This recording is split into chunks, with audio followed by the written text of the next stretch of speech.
In the grand tapestry of cosmic evolution, predators had always risen to dominance.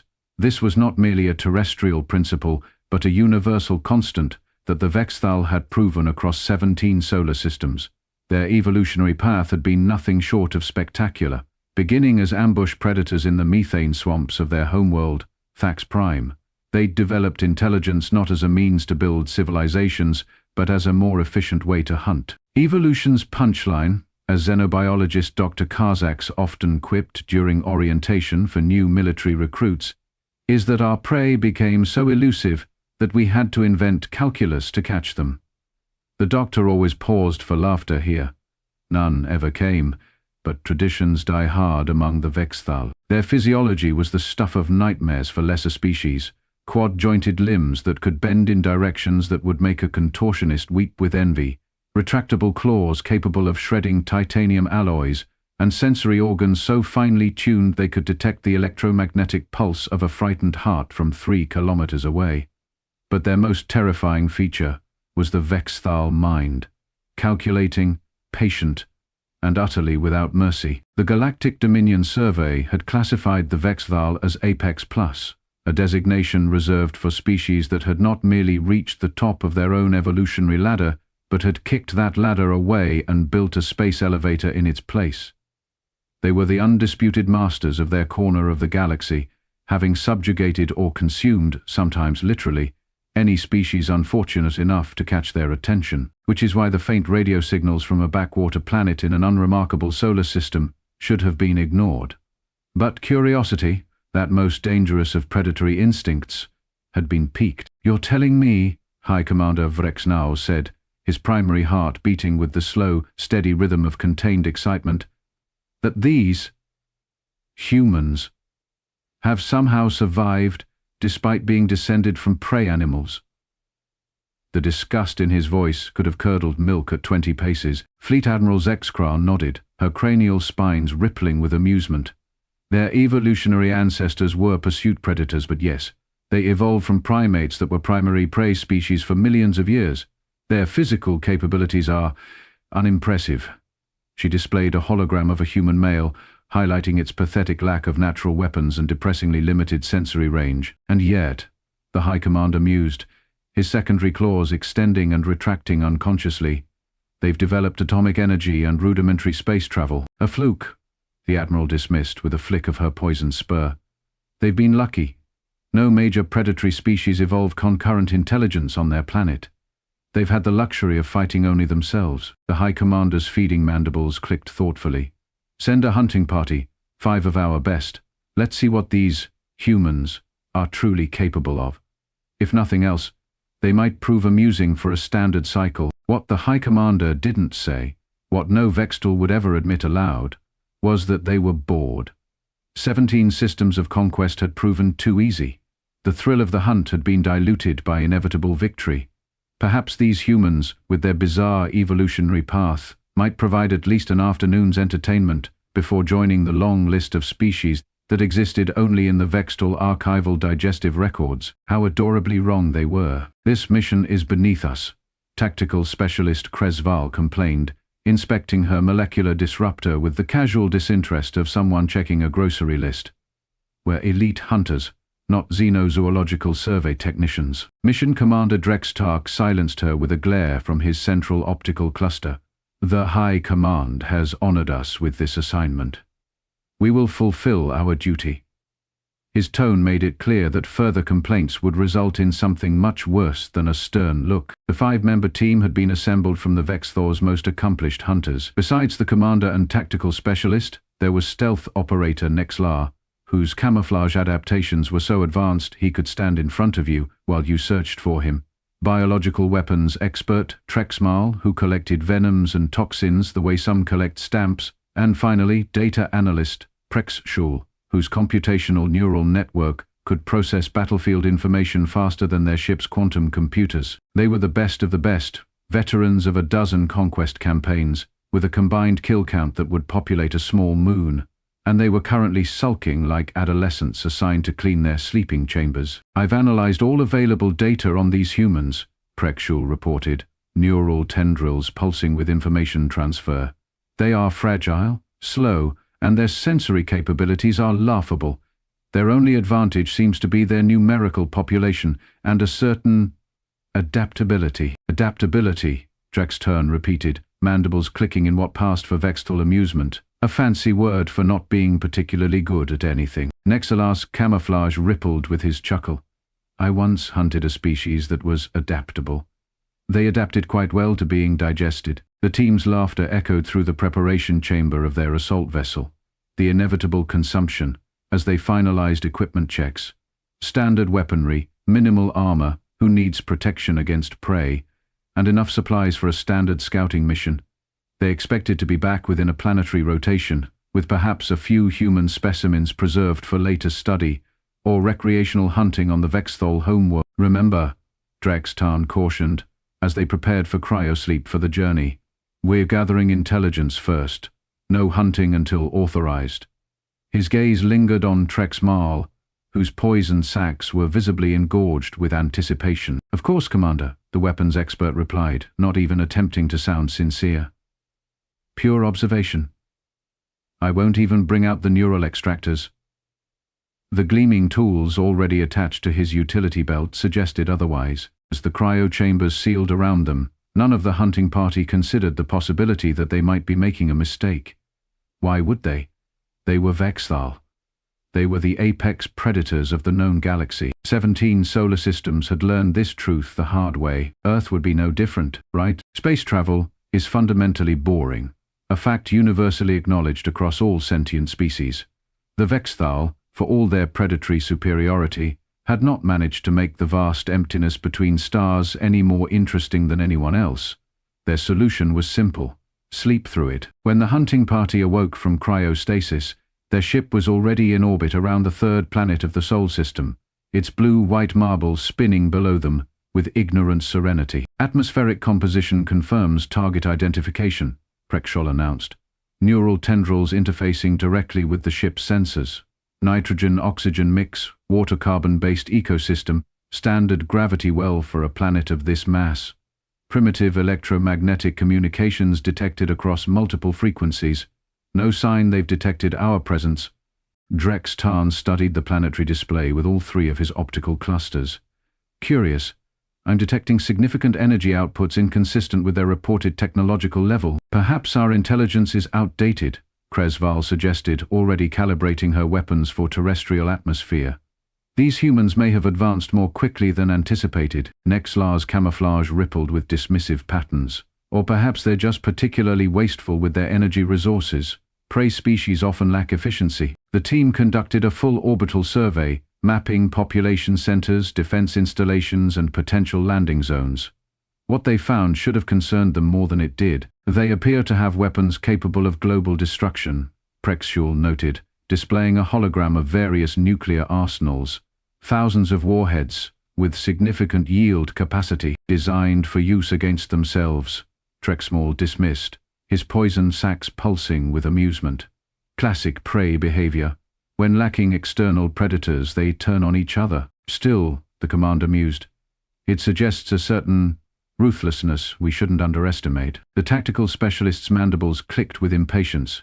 Are we hunting or conducting a sociological study? Let's land, observe these creatures up close and report back. I have a spawning ceremony to attend next lunar cycle. After identifying a relatively isolated region in what the humans called Wyoming, the team prepared their stealth lander.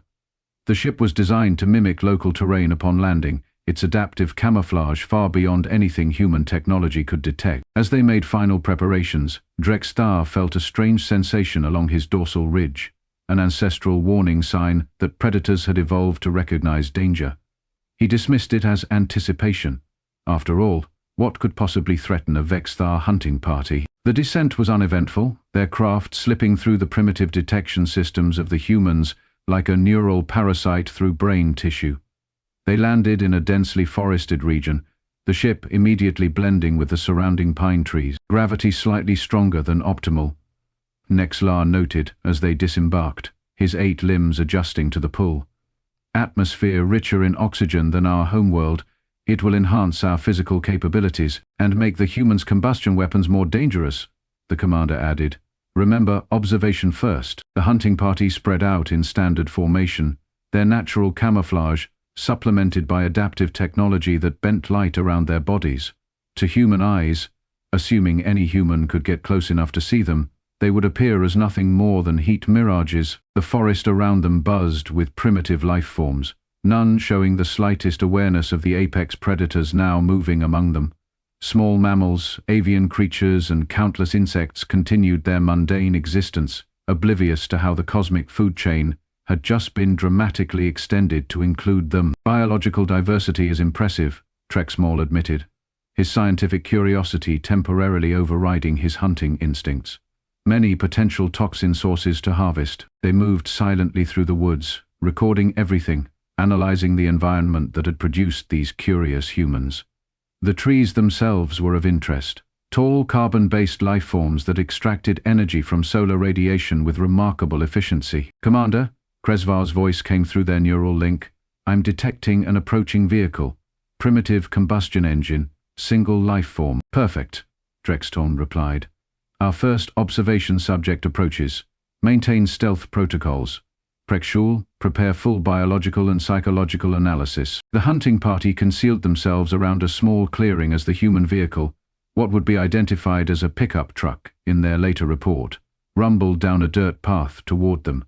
Its driver, blissfully unaware of the 5 pairs of alien eyes tracking his every move, was about to become the first human to encounter the Vexol. He would not be the last, but he would definitely be among the luckiest. The human exited his vehicle, a middle-aged male specimen wearing what the team's databases identified as recreational outdoor apparel.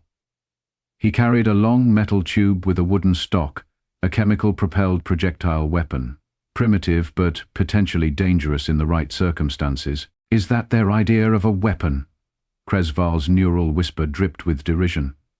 "It doesn't even have a targeting system." "Silence," the commander ordered. "Observe." The human moved with a casual confidence that seemed at odds with his vulnerable physiology. No natural armor, no significant sensory advantages, no claws or venomous capabilities.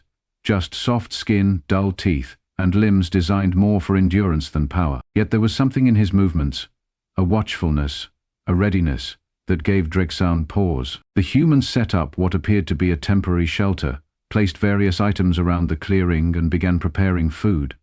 All very primitive, all very prey-like behavior, until he stopped suddenly, his head turning toward Nexlar's position. "Impossible." The stealth specialist's neural whisper registered shock. "My camouflage is perfect. He cannot perceive me." Yet the human continued staring, his body language shifting subtly from relaxed to alert. He raised his primitive weapon, not pointing it directly at the hidden Vexthal but holding it ready. "It senses something," Drexler realized. But how? The answer came from Prexul's analysis. Particulate displacement. The breeze shifted, and he detected the difference in how the air moved around Nexlar's form. Rudimentary but effective environmental awareness. The human called out something in his guttural language, which their translators processed. "Who's there? Show yourself." The hunting party remained motionless, their respiratory systems automatically adjusting to minimize any detectable outputs. Standard procedure when stalking aware prey. What wasn't standard was what happened next. The human fired his weapon, not at Nexlar, but at a tree approximately 3 meters to his left. The projectile, a spread of small metal spheres, their database helpfully supplied, ricocheted off the trunk, at precisely the right angle to send several fragments through the edge of Nexlar's camouflage field. The stealth specialist's pain reflex was immediate and involuntary. His camouflage flickered as neural resources diverted to damage control. For 1/5 of a second, he was visible to the human. That was enough. The human's reaction speed was unexpected. He swung his weapon with practiced efficiency and fired again, this time directly at the briefly revealed alien shape. Nexlar's secondary heart exploded as the metal projectiles tore through his thoracic cavity. His neural cry of shocked pain flooded the team's communication network before cutting off abruptly. "It's impossible." Cresval's neural voice registered disbelief. "A lucky shot from a primitive weapon. Scatter and regroup at emergency position," Drexel ordered, as the human was already reloading his weapon with remarkable speed. Defensive protocols active. The hunting party melted away into the forest as the human began shouting into a small communication device. Their translation software captured fragments, Not going to believe.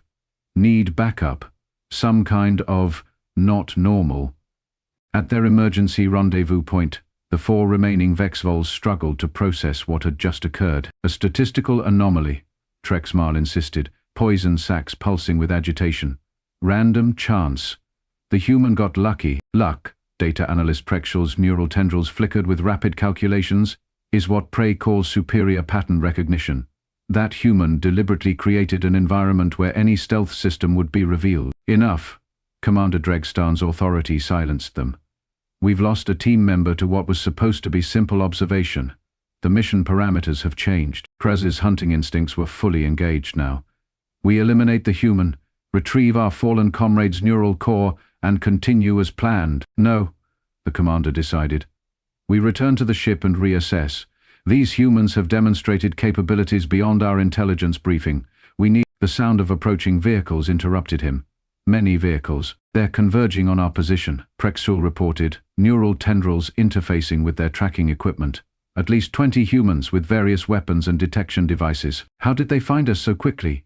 Trexmal demanded. The answer came from their ship's automated alert system. Warning, hull breach detected. Emergency camouflage failure. Local forces converging. Somehow, the humans had found their ship. Somehow these prey animals were now hunting them. The galaxy's apex predators were about to learn a very uncomfortable lesson. The next 12 hours became a blur of retreat, regroup and desperate planning. The hunting party's attempt to return to their ship was thwarted by the human military forces that had surrounded it with remarkable efficiency. Their emergency beacons couldn't penetrate the unexpectedly sophisticated electronic countermeasures the humans deployed, and most concerning of all, the humans were displaying hunting behaviors that seemed impossible for a prey species. They're using pack tactics, Krenzval observed from their concealed position in a cave system. Coordinated search patterns, communication discipline, and they've established containment perimeters at tactically optimal positions, using our own techniques against us, Trexmal hissed, his poison sacs fully engorged with unused toxins. It's an insult. Commander Dregstan silenced them with a gesture, as Prexhal completed his analysis of their tactical situation. The data analyst's neural tendrils had been continuously processing information, building and discarding strategic options at a rate of thousands per second. Assessment complete, he announced, his secondary heart beating with stress. Probability of mission success, 12.7%. Probability of complete team survival, 3.2%. The numbers hung in the darkness between them, illuminated by the dim bioluminescence of their communication organs. Unacceptable, the commander decided. We need a new strategy. These humans are clearly more dangerous than anticipated, but they are still technologically inferior. We will use our advanced weaponry to create a diversion, while one of us returns to the ship and activates the emergency launch protocols. It was a desperate plan, but desperation had become their closest companion in the hours since Nek's last death. The team divided their remaining weapons and equipment, synchronizing their neural networks for precise timing. I will lead the diversion, Krezval volunteered, weapons specialist, pride evident in her posture. My molecular disruptor will give them something to think about besides the ship. I'll accompany you, Trexmal added. My toxins can create an environmental barrier to slow their pursuit. The commander nodded. Prexishal and I will attempt to reach the ship, execute in 3 planetary rotational segments. As they prepared to separate, a new sound reached their auditory receptors, a low, rhythmic thumping that seemed to vibrate through the ground itself. Aerial vehicles, Prexhal identified neural tendrils flickering with rapid analysis. Rotating lift mechanisms, highly maneuverable, at least 6 approaching. How are they tracking us? Trexmal demanded, poison sacs contracting with frustration. The answer came from an unexpected source. Their own bodies. Prexhal's detailed scan revealed microscopic tracking devices embedded in their exoskeletons. Devices that had attached when they passed through a nearly invisible aerosol cloud near their landing site. Automated detection and tagging system, the data analyst reported, mandibles clicking with reluctant admiration. Calibrated specifically to identify non-terrestrial biological signatures. They were prepared for us, the commander realized. All 3 optical clusters widening with the implications. This wasn't a random encounter. They'd been expecting extraterrestrial contact. The revelation changed everything. These weren't lucky prey animals stumbling into an unexpected situation. These were predators in their own right, defending their territory with pre-planned countermeasures. The Vexil had severely miscalculated. Their new plan was executed with the precision expected of elite hunters, but the humans anticipated their movements with uncanny accuracy.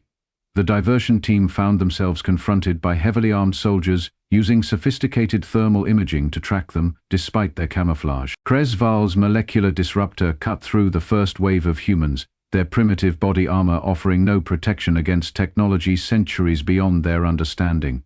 But there were more humans behind them, and more behind those. "Fall back," she ordered Trexmal, as human projectile weapons filled the air around them. "They're sacrificing their front lines to determine our capabilities." The poison specialist had already deployed his defensive toxins, creating a billowing cloud of neurological agents that should have incapacitated any biological entity within 50 meters. Yet the humans pushed through, wearing protective equipment that filtered the alien biochemistry with surprising effectiveness. "They've adapted to unknown biological threats," Trexel reported through their neural link, his secondary heart racing with exertion. How could they possibly prepare for toxins they've never encountered? The answer became clear when a new type of human soldier approached, wearing what appeared to be completely sealed environmental suits. These humans carried more advanced weapons, firing not bullets but darts that penetrated even the reinforced exoskeleton of a Vexthal. Cresval felt the dart strike her lower limb junction, a momentary sting followed by spreading numbness.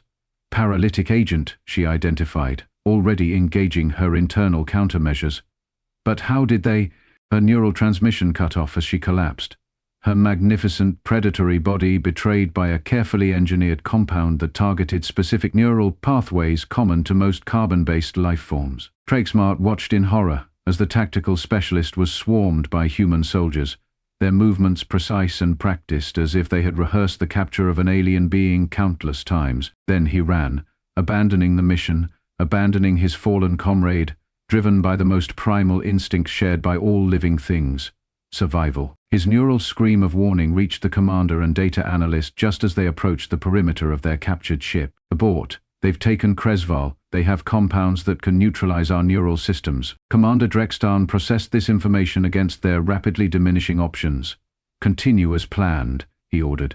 "We must reach the ship." But the ship, they quickly discovered, was no longer a sanctuary. The humans had established a sophisticated containment field around it, using technologies that shouldn't have been possible with their development level. More concerning, they appeared to be attempting to access the ship's systems. "They're trying to hack our technology," Prexil reported, neural tendrils pulsing with alarm. "And they're making progress." "Impossible," the commander hissed, but the evidence was undeniable. Somehow, these humans were reverse engineering Vexthalic technology at an unprecedented rate. A new transmission broke through their deliberations. Trexmal's neural signature, but distorted, weakening. "They're everywhere," the poison specialist gasped, using thermal imaging, motion detectors, even trained biological entities that can scent us. "I'm surrounded. Can't escape." His transmission ended in a burst of chaotic neural patterns that indicated either death or capture, down to 2. The mighty hunting party, pride of the Vextal fleet, reduced to a commander and a data analyst, hiding in the underbrush of a supposedly primitive world, watching their technology and comrades fall into enemy hands. "We need to change strategies," Drexel decided. "Survival is now the primary objective. Information return to the fleet is secondary." "Illusion's cosmic joke," Prexil's neural tendrils calculated rapidly. "Probability analysis suggests our only viable option is to access our emergency extraction craft." The extraction craft, a small single-occupant vessel designed for worst-case scenarios, was hidden separately from their main ship, buried beneath a nearby ridge. It had limited capabilities: no weapons, minimal life support, barely enough power to reach the nearest Vexal outpost, and it could only carry one. The commander and the analyst stared at each other, the same calculation running through both their neural networks. "The mission data must reach the fleet," Drextab said finally. "You have the complete analysis." Prexus's neural tendrils rippled with surprise. "Commander, protocol dictates." "I know the protocol," Drextan interrupted. "I also know that without your complete data analysis the fleet will send more hunting parties and they'll meet the same fate. I will create a diversion. You will reach the extraction craft and warn our people." It was a logical decision. It was the correct decision. It was also, perhaps, the first truly selfless act in the commander's long and distinguished hunting career. The plan was simple. The commander would use their remaining weapons to create a spectacular distraction, drawing the human forces away from the ridge where the extraction craft was hidden. Prekshul would remove the tracking devices from his exoskeleton, make his way to the craft, and escape the planet. As they prepared to separate, Drexlev gripped the analyst's primary manipulator in the traditional pre-hunt gesture of their species. "Hunt well, even in retreat. Your name will be added to the Hall of Apex Hunters," Prekshul promised, returning the gesture. The commander's mandibles clicked in what might have been amusement. Make sure they spell it correctly. Then he was gone, moving with the deadly grace that had made him legendary among a species of perfect predators, heading directly toward the human containment perimeter with all remaining weapons activated. The diversion was magnificent. Commander Drextan unleashed the full technological might of the Vexthal arsenal against the human forces. Molecular disruptors carved glowing paths through armored vehicles. Sonic weapons shattered reinforced glass and disoriented human soldiers. Neural disruptors created confusion and panic among the command structure. For 17 glorious minutes, one Vextal reminded the humans why his species had conquered 17 solar systems. But there were so many humans. Waves of them, coordinating despite the communications disruption, adapting to each new weapon, sacrificing themselves to learn and counter the alien technology.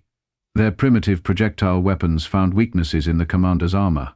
Their aerial vehicles tracked his movement despite his camouflage. In his final neural transmission, Commander Drextan did something unprecedented in Vextal military history. He admitted defeat. "They are not prey," his fading neural pattern conveyed to Prekshul, who was already powering up the extraction craft.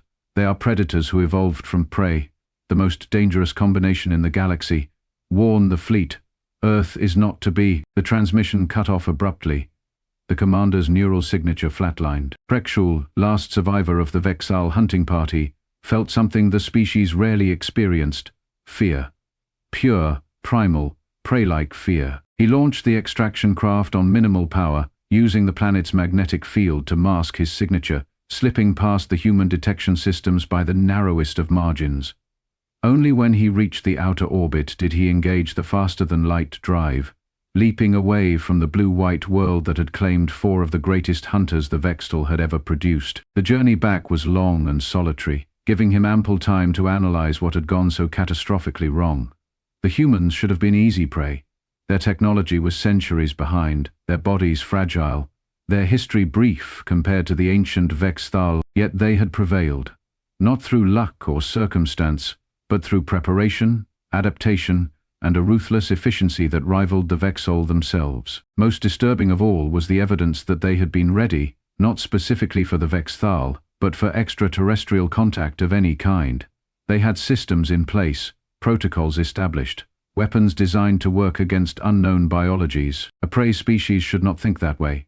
A prey species should not plan for the arrival of new predators, unless the thought that formed in Preksor's neural network was so radical, so contrary to everything the Vexal believed, that his secondary heart actually stopped for 7 beats. What if the galaxy's understanding of predator and prey was incomplete? What if being prey for millions of years created a different but equally dangerous form of predator? The Grand Council chamber of the Vexal homeworld had never been so silent. 27 of the species' highest-ranking leaders, their combined hunting trophies numbering in the thousands, sat in stunned silence as data analyst Prekshul completed his report. "The final analysis is clear," he concluded. Neural tendrils dim with exhaustion after the lengthy presentation. "The species known as humans represent a unique threat category. They possess the instincts and evolutionary memory of prey, combined with the aggression and territorial imperative of apex predators. Their technological advancement rate is unprecedented, their adaptability beyond our predictive models, and their numerical population suggests they could field military forces outnumbering our entire species." High Commander Versnal, who had authorized the original mission, sat with his feeding mandibles completely still, a sign of extreme distress among the Vexnal. "Your recommendation, analyst?" Prekshaw's response was immediate and firm. "Quarantine. The Sol system should be designated as a Class 1 prohibited zone. No contact, no observation, no exploration. We should establish a perimeter at a minimum safe distance and monitor for any human expansion beyond their home system. Retreat? Fleet Admiral Zexkra's cranial spines rippled with indignation. The Vex do not retreat. We are the apex predators of— With respect, Admiral, Prexul interrupted, a breach of protocol so severe that gasps echoed through the chamber. We are not the apex predators of Earth. The data is conclusive. In direct competition, our hunting party, the elite of our military, was defeated with minimal human casualties. They were caught unprepared, another council member argued. A proper invasion force would face a species that can reverse engineer our technology within hours of encountering it, Prexul countered. A species that had contingency plans for extraterrestrial contact before they had reliable space travel. A species that transformed from prey to predator, not through evolution, but through sheer force of will and intellectual development. The chamber erupted into heated debate, with faction leaders arguing strategies ranging from immediate full-scale invasion to complete isolation from human space. Through it all, Prexul stood firm, his neural network continuously processing and presenting the cold, hard data that supported his recommendation. Finally, High Commander Vrexnau raised all four of his primary limbs, demanding silence. The analyst's logic is sound, he declared, feeding mandibles clicking with reluctance. We have conquered 17 systems because we chose our battles wisely. The humans represent an unacceptable risk-to-reward ratio. His next words would be recorded in the Great Archive as the first official retreat order in Vexthal history. Establish the quarantine perimeter. Designation: Apex threat. Warning beacons at standard intervals. All Vexthal vessels are prohibited from approaching the Sol system until further notice. As the council dispersed, the High Commander approached Prexul privately. You believe they will expand beyond their system? Inevitable, the analyst confirmed. Their population growth and resource consumption patterns make it a mathematical certainty. The quarantine is, at best, a temporary measure. And when they reach the stars, when they encounter other species, learn of the wider galactic community, Prexul's neural tendrils pulsed with the complex calculations he had been running since his escape from Earth. Based on observed human behavior patterns and historical response to new threats, they will either become the greatest allies or the most terrible enemies the galaxy has ever known. The High Commander's feeding mandibles clicked softly. A rather large margin of error, analyst. Indeed, Prexul acknowledged. But one variable remains constant across all probability models, and that is, the last survivor of the Earth hunting party felt his secondary heart flutter with an emotion no Vextal had ever recorded in their vast archives. A curious mixture of fear, respect, and something almost like hope. Whatever they become, he said, the galaxy will never be the same. Somewhere in the vast cosmic distances, on a small blue planet circling an unremarkable yellow star, a species of former prey animals continued their chaotic, violent, beautiful evolution, blissfully unaware that they had just been categorized as the galaxy's newest apex predator. For now,